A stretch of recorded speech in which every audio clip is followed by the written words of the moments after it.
Hello guys, आप लोग का स्वागत है आपके अपने यूट्यूब चैनल टॉपर्स इन पर। तो अगर सभी लोग जुड़ गए हैं तो नीचे जल्दी से हेलो लिख दीजिए, सभी लोग जल्दी से हेलो लिख दीजिए। और जितने भी आपके ग्रुप हैं जिसमें आप स्टडी करते हो या स्टडी मटेरियल डालते हो, जल्दी से उसमें इस वीडियो को ट्रांसफर कर दीजिए और सभी लोग जल्दी से जुड़ जाइए अपने इस वीडियो पर, क्योंकि शानदार जबरदस्त क्वेश्चन है आज आपके। और ये सारे के सारे क्वेश्चन जो है बीएड के एंट्रेंस एग्जाम में आ चुके हैं, चाहे वो आपका बिहार का बीएड हो, चाहे यूपी का बीएड हो, किसी भी बीएड हो, उसमें से ये सारे क्वेश्चंस लगभग आ चुके हैं। चलिए बढ़ते हैं हम लोग। अब आप पेपर में होते तो कितने क्वेश्चंस करते, आप यहीं से अपना एनालिसिस कर लीजिए। तो हम लोग देर ना करते हुए अपनी वीडियो पर बढ़ते हैं। लेकिन अगर आप नए हो तो जल्दी से चैनल को सब्सक्राइब जरूर कर लें, ताकि आपको डेली शाम को यहाँ पर बढ़िया से बढ़िया वीडियो आपको मिलती है। डेली आपको यहाँ पर क्लासेस मिल जाती हैं। पहला क्वेश्चन, राज्य शब्द का प्रयोग सबसे पहले किसने किया था? आंसर देना शुरू कर दीजिए सभी लोग, 10 सेकंड का समय मिलेगा। जो राज्य होता है, स्टेट जिसको आप कहते हो, उस शब्द का प्रयोग सबसे पहले किसने किया था? चलिए, तो इसका राइट आंसर हो जाएगा प्लेटो। प्लेटो ने ही सबसे पहले राज्य शब्द का प्रयोग किया था और ये बीएड एंट्रेंस में आ चुका है ये क्वेश्चन। चलिए बहुत बढ़िया, आगे बढ़ते हैं हम लोग। और यहाँ पर आंसर शीट भी दे दी गई है। देखो, अगर आप इस पीडीएफ को डाउनलोड करोगे तो आपको आंसर शीट भी मिलेगी। और पीडीएफ के लिए आपको कुछ नहीं करना है। पीडीएफ के लिए आपको नीचे डिस्क्रिप्शन बॉक्स में मेरा टेलीग्राम लिंक दिया गया है, अपने चैनल का टेलीग्राम लिंक है, तो आप उसको कर लो। उस पर आप क्लिक करके आप इस ग्रुप में जुड़ सकते हो और वहां पर आपको स्टडी मटेरियल से संबंधित सारी चीजें आपको मिल जाएंगी। दूसरा क्वेश्चन, भारत में कौन सी नदी विभ्रंश घाटी में बहती है? ये भी बीएड एंट्रेंस में आया हुआ क्वेश्चन है। जवाब दीजिए, थोड़ा टाइप किया करिए, कुछ जो भी गलत सही आ रहा है आप टाइप जरूर करिए, ताकि पता लगे कि आपको क्या आता है। चलिए बहुत बढ़िया, तो इसका राइट आंसर हो जाएगा नर्मदा। जो नर्मदा है ये आपकी विभ्रंश घाटी में बहती है। बहुत बढ़िया। अल्फा कण किसके परमाणु का नाभिक होता है? अल्फा कण किसके परमाणु का नाभिक होता है? बहुत बढ़िया। तो अगर हम इसके आंसर की बात करें तो ये आपका हीलियम हो जाएगा। जो आपका अल्फा कण होता है ये 2 प्रोटॉन और 2 न्यूट्रॉन के साथ हीलियम से जुड़े हुए होते हैं। समझ में आ गई बात? बहुत बढ़िया, आगे की तरफ बढ़ते हैं। प्रोग्रामिंग में कुछ कथनों की बार बार पुनरावृत्ति को प्रायः क्या कहते हैं? प्रोग्रामिंग में कुछ कथनों की बार बार पुनरावृत्ति को क्या कहते हैं? जब आप कंप्यूटर चलाते हो तो उसमें जो प्रोग्रामिंग होता है, जो वो बार बार जब रिपीट होता है तो उसको एक शब्द में क्या कहा जाता है?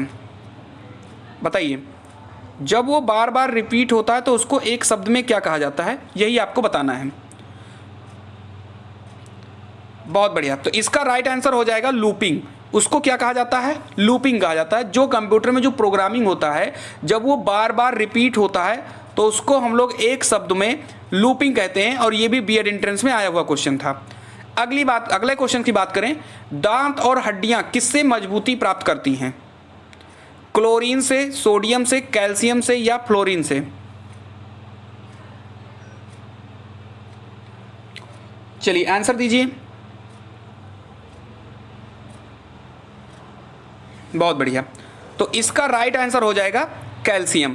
जो दांत और हड्डियां होती हैं वो मजबूती कैल्शियम के द्वारा प्राप्त करती हैं। दूध में कैल्शियम पाया जाता है। बहुत बढ़िया। शार्क में किस प्रकार की पूंछ पाई जाती है? ये क्वेश्चन बीएड में 3-4 बार आ चुका है क्वेश्चन। ये क्वेश्चन बीएड के एंट्रेंस एग्जाम में 2 से 3 बार आ चुका है क्वेश्चन। चलिए बहुत बढ़िया, तो इसका जो राइट आंसर हो जाएगा, बिना किसी देरी के मैं आपको बता देता हूं, विषम पाली पूंछ होता है। और ये क्वेश्चन रिपीट हो रहा है बार बार बीएड में, इसलिए इस क्वेश्चन को सिर्फ याद रखना है कि शार्क में जो पूंछ पाई जाती है वो विषम पाली पूंछ होता है। सिग्मा रूपी बृहदांत्र किसका भाग है?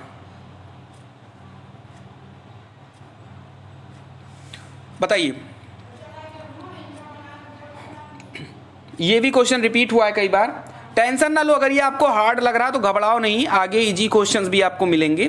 ठीक ठाक क्वेश्चन है। चलिए, अब जो क्वेश्चंस एग्जाम में आते हैं वही क्वेश्चन लिया, अपने मन से तो कुछ लिया नहीं है। तो इसका राइट आंसर हो जाएगा बड़ी आंत।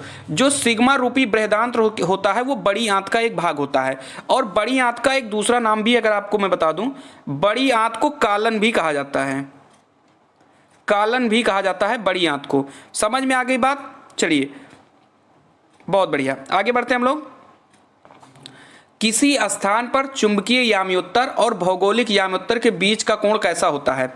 समक्रांतिक होता है, अक्षांश होता है, दिगंश होता है, नति होता है। किसी स्थान पर चुंबकीय याम्योत्तर और भौगोलिक याम्योत्तर के बीच का कोण कैसा होता है? तो बिना किसी देरी के मैं आपको बता दूं, अक्षांश होता है। ठीक है, जहां पर किसी स्थान पर चुंबकीय याम्योत्तर और भौगोलिक याम्योत्तर के बीच का जो कोण होता है वो अक्षांशीय होता है। बहुत बढ़िया। डीएनए में थाइमिडाइन द्विभाजी संरचना किसके कारण होता है? बहुत बढ़िया। कुछ अभी साइंस के क्वेश्चन है, अभी इसके बाद में आपको हिस्ट्री, पॉलिटी, ज्योग्राफी सबके क्वेश्चन देखने को मिलेंगे। घबराओ नहीं, घबराना नहीं है। अगर आपके नहीं सही जा रहे हैं तो बिल्कुल ना परेशान हो, आगे आपको अच्छे लेवल के क्वेश्चन मिलेंगे। डीएनए में थाइमिडाइन द्विभाजीय संरचना किसके कारण होता है? तो ये अल्ट्रावायलेट किरणों के कारण ये होता है, जो थाइमिडाइन द्विभाजीय संरचना होता है। अब प्रीवियस ईयर पेपर में आया तो मुझे इस क्वेश्चन को देना हमारा फर्ज बनता है, आपको गुमराह नहीं करेंगे। आगे बढ़ते हैं। सिलिकॉन किसका पॉलीमर है? बताइए, डाई एल्किल डाइक्लोरो सिलेन का, सिलेन का, टेट्रा एल्किल सिलेन का, या सिलिकॉन टेट्राक्लोराइड का? सिलिकॉन किसका पॉलीमर है? तो ये आपका पॉलीमर है जो है सिलेन का। जो सिलिकॉन होता है वो सिलेन का जो है पॉलीमर सिलिकॉन होता है। बहुत बढ़िया। प्राकृतिक कोलाइड कौन सा है? रक्त है, यूरिया है, इच्छ शर्करा है, या सोडियम क्लोराइड है? ये समझ लीजिए कि सबसे ज्यादा इंपॉर्टेंट क्वेश्चन है आज के पूरे सेशन का, सबसे ज्यादा इंपॉर्टेंट। अनगिनत बार ये एसएससी के एग्जाम में भी आ चुका है, हर एक एग्जाम में क्वेश्चन आ चुका है। तो जो आपका प्राकृतिक कोलाइड होता है वो रक्त होता है। ठीक है, प्राकृतिक कोलाइड आपका रक्त होता है। निम्नलिखित में से किसमें सिल्वर नहीं होता है? अब अच्छे क्वेश्चंस आना शुरू हो चुके हैं, क्वेश्चंस का जवाब दीजिए आप लोग। जर्मन सिल्वर में सिल्वर नहीं होता है, हार्न सिल्वर में सिल्वर नहीं होता है, रूबी सिल्वर में सिल्वर नहीं होता है, या लुनार कास्टिक में नहीं होता है? देखो एक बात मैं बता दूं कि हम लोगों की जीके जीएस की कई सारी टेस्ट हो चुकी हैं, तो अगर आपने अभी नहीं दिया तो आपको डिस्क्रिप्शन बॉक्स में उनका लिंक मिल जाएगा, आप जाकर उन टेस्ट को भी आप देख सकते हो। तो कई सारे टेस्ट हो चुके हैं, आप जाकर उसको देख लीजिए। तो यहां पर मैं बात करूं इसके सही आंसर का, तो इसका सही आंसर हो जाएगा हार्न सिल्वर। जो हार्न सिल्वर होता है इसमें सिल्वर की मात्रा यानी एजी नहीं पाया जाता है। बाकी जर्मन सिल्वर में भी एजी होता है, रूबी में भी एजी होता है, और लुनार कास्टिक में भी एजी होता है, और एजी जो होता है सिल्वर का सूत्र होता है। बहुत बढ़िया। एड्स के विषाणु किसे नष्ट कर देते हैं?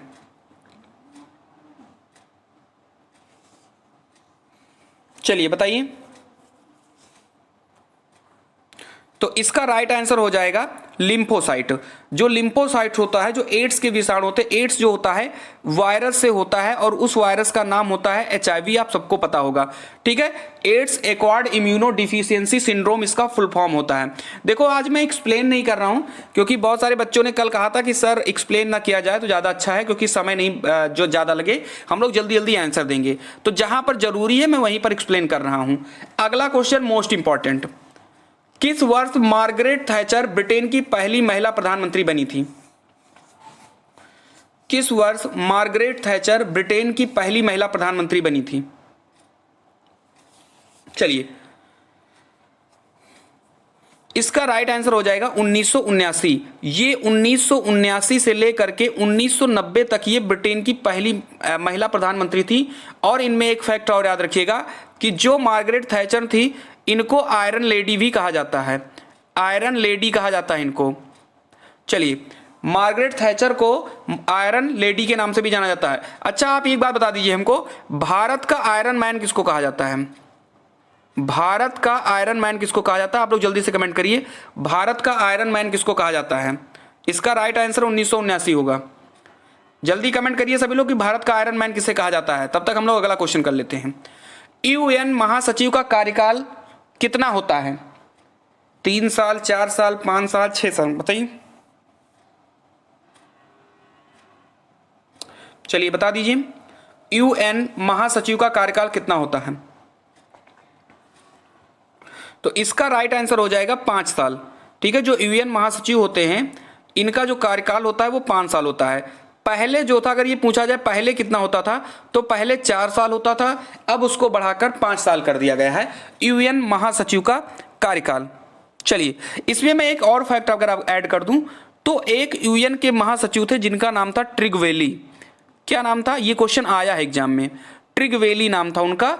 और ये खास बात क्या है इनके अंदर, इनकी खास बात ये है कि ट्रिगवेली जो हैं इनकी मृत्यु हो गई थी इन्हीं के मतलब जब तक ये गद्दी पर बैठे थे या जब तक ये अध्यक्ष थे यूएन के, यानी यूएन के जो महासचिव थे ट्रिगवेली, जब तक ये महासचिव थे उन्हीं के समय पर इनकी मृत्यु भी हो गई थी।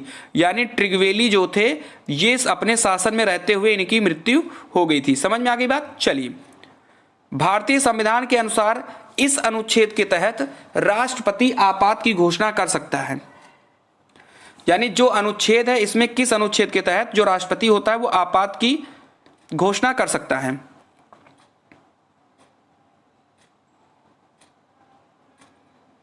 चलिए, बहुत बढ़िया। तो आपको पता है कि अनुच्छेद 352 के तहत जो राष्ट्रीय आपातकाल, जो राष्ट्रपति जो है वो आपात की घोषणा कर सकता है। 3 आपातकाल हमारे पास होते हैं, एक 352, एक 356 और एक 360। राष्ट्रीय आपातकाल, राष्ट्रपति शासन और वित्तीय आपातकाल, इसको बोलते हैं राष्ट्रीय आपातकाल। 356 में राष्ट्रपति शासन आता है और 360 में वित्तीय आपातकाल आता है। चलिए, बहुत बढ़िया। डॉक्टर जाकिर हुसैन कौन थे? भारत के तीसरे राष्ट्रपति, भारत के दूसरे उपराष्ट्रपति, ए और बी दोनों, या इनमें से कोई नहीं?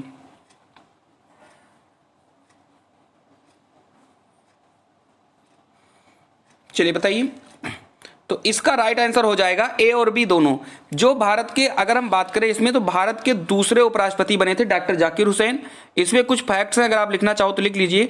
1962 में भारत के उपराष्ट्रपति बने थे और 1967 में ये भारत के राष्ट्रपति बने थे और 1963 में इन्हें भारत रत्न भी मिला था। तो 3 ईयर आप डॉक्टर जाकिर हुसैन के क्वेश्चन में आप लिख सकते हो। 1967 में राष्ट्रपति बने थे, 1962 में ये उपराष्ट्रपति बने थे और 1963 में इनको भारत रत्न मिला था। 1951 ईस्वी में संविधान के पहले संशोधन में कौन सी अनुसूची जोड़ी गई थी? 8वीं, 9वीं, 5वीं या चौथी?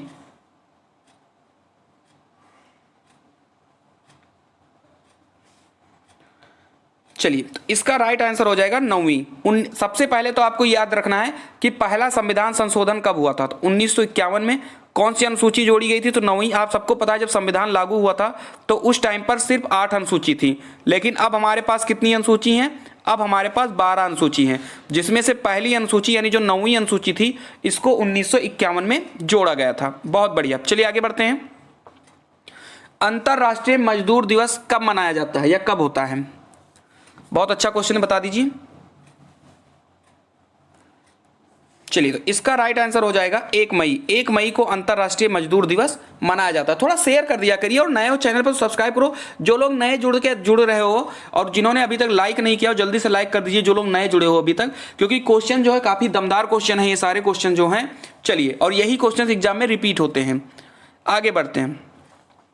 निम्न में से किस घास को हाथी घास कहा जाता है?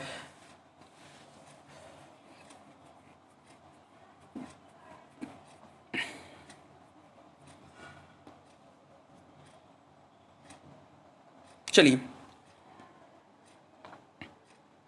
तो इसका राइट आंसर हो जाएगा स्टेपी। क्या हो जाएगा? स्टेपी हो जाएगा। और इसी घास को हाथी घास कहते हैं। और ये कहाँ पाई जाती है? ये घास जो है यूरेशिया में पाई जाती है। यूरेशिया का मतलब यूरोप में भी पाई जाती है और एशिया में भी पाई जाती है स्टेपी। उसके बाद में अगर हम बात करें, यहाँ पर जितनी भी चीज़ें लिखी हैं, प्रेरी लिखा हुआ है, स्टेपी लिखा हुआ है, और ये दोनों जो हैं आपकी शीतोष्ण घास में आती हैं। और जो आपका सवाना और लानोस है ये दोनों आपके उष्णकटिबंधीय में आते हैं। कहाँ पर आते हैं? उष्णकटिबंधीय में ये घास आपके आते हैं। बहुत बढ़िया। चलिए आगे बढ़ते हैं हम लोग। दादाजी कोंडदेव कौन थे?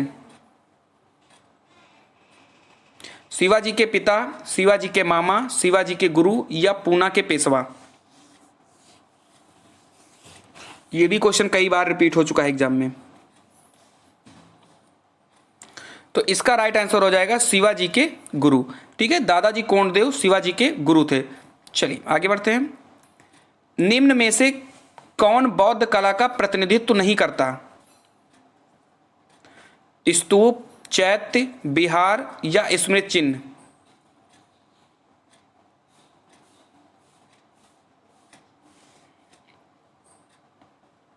चलिए, ये बेसिकली विहार होना चाहिए, विहार, ठीक है। तो इसका राइट आंसर हो जाएगा स्मृति चिन्ह। जो स्मृति चिन्ह है वो बौद्ध कला का प्रतिनिधित्व नहीं करता है, बाकी की ये जो तीनों जो हैं बौद्ध कला का प्रतिनिधित्व करते हैं। स्तूप भी, चैत्य भी और विहार भी, ये तीनों बौद्ध कला से संबंधित है, लेकिन स्मृति चिन्ह जो है मीनार, ये आपका बौद्ध कला से संबंधित नहीं है। एग्जाम में आया हुआ क्वेश्चन था ये भी। वर्ष 1919 में अखिल भारतीय खिलाफत कमेटी का अधिवेशन कहां हुआ था?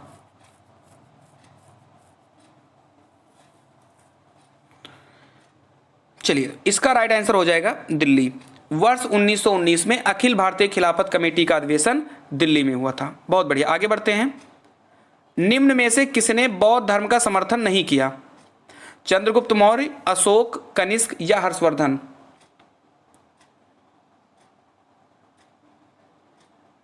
चलिए, तो इसका राइट आंसर हो जाएगा चंद्रगुप्त मौर्य। चंद्रगुप्त मौर्य ने जो है बौद्ध धर्म का समर्थन नहीं किया था। अगर मैं चंद्रगुप्त मौर्य की अगर मैं बात करूं तो ये मौर्य वंश के संस्थापक थे। फोबोस और डीमोस यह दो उपग्रह किस ग्रह के हैं?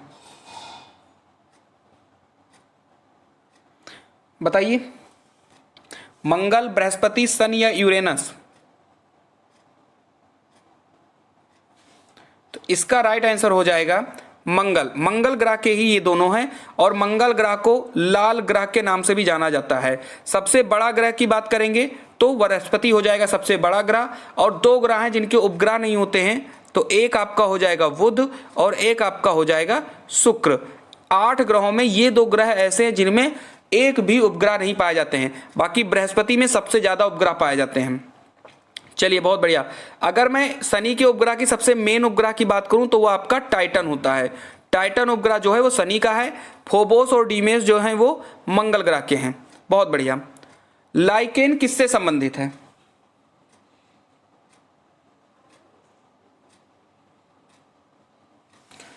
शैवाल और काई से, शैवाल और वुग्न से, काई और वुग्न से, उपरोक्त में से कोई नहीं। तो जो आपका लाइकेन होता है वो शैवाल और काई से संबंधित होता है, ठीक है। चलिए, लाइकेन जो है इसको पर्यावरण के जो है पर्यावरण को ये पहचानता है, सॉरी जो प्रदूषण है उसको ये पहचानता है, इंडिकेट करता है, ऐसा कहें प्रदूषण का सूचक भी लाइकेन को कहते हैं। और लाइकेन जो है शैवाल और काई से मिलकर बना होता है, या ऐसा कहें कि जो लाइकेन होता है शैवाल और काई से संबंधित होता है। सामूगढ़ के युद्ध में औरंगजेब ने किसको हराया था? बहुत बार रिपीट हुआ है क्वेश्चन सभी एग्जामों में। सामूगढ़ का युद्ध काफी इंपॉर्टेंट युद्ध था। इसमें क्या हुआ था कि जो शाहजहां थे, चलिए आप लोग इसका आंसर बता दीजिए, फिर मैं एक्सप्लेन करता हूं।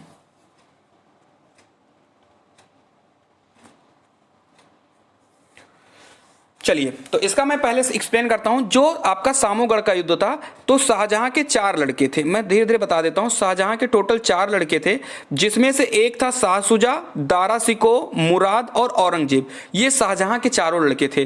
तो राजगद्दी के लिए चारों लोग अपने अपने में लड़ाई शुरू कर दिए, लेकिन जो सामूगढ़ का युद्ध था वो औरंगजेब और दारा शिको के बीच में युद्ध हुआ था। यानी कि जो अगर बात किया जाए कि 4 बच्चे कौन थे शाहजहां के, तो शाह शुजा, दारा शिको, मुराद और औरंगजेब, जिसमें से औरंगजेब और दारा शिकोह ने ही सामूगढ़ का युद्ध लड़ा था। आगे बढ़ते हैं। मैं फिर से रिपीट करता हूं, जो पीडीएफ है पीडीएफ आपको मिल जाएगी नीचे इसके वीडियो के डिस्क्रिप्शन बॉक्स में। आपको एक लिंक दी जाएगी टेलीग्राम की। आप टेलीग्राम में आकर हमारे ग्रुप में जुड़ जाओगे और वहां पर आपको पीडीएफ सब फ्री मिलेगी। सारे क्लासेस फ्री मिलेंगी आपको। यहाँ पर मगध के शासक बिंबिसार किस राजवंश से संबंधित है? इंपॉर्टेंट है।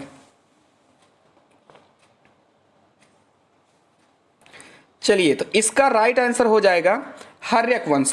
अगर मैं बात करूं हर्यक वंश को, तो इसको एक वंश के रूप में और जाना जाता है, पितृहंता वंश के रूप में भी इसको जाना जाता है। पितृहंता क्यों इसको कहा गया? क्योंकि इस वंश के जितने भी शासक थे उन्होंने अपने पिता को मारकर ही गद्दी पर आए थे, इसीलिए इसको पितृहंता वंश के नाम से भी जाना जाता है। समझ में आ गई बात? चलिए, अगर पसंद आ रहा है तो प्लीज लाइक कर दीजिए आप लोग। भारत का सबसे लंबा समुद्र तट कहां स्थित है?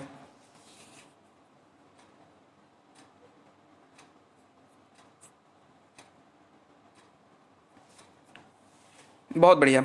तो इसका राइट आंसर हो जाएगा चेन्नई।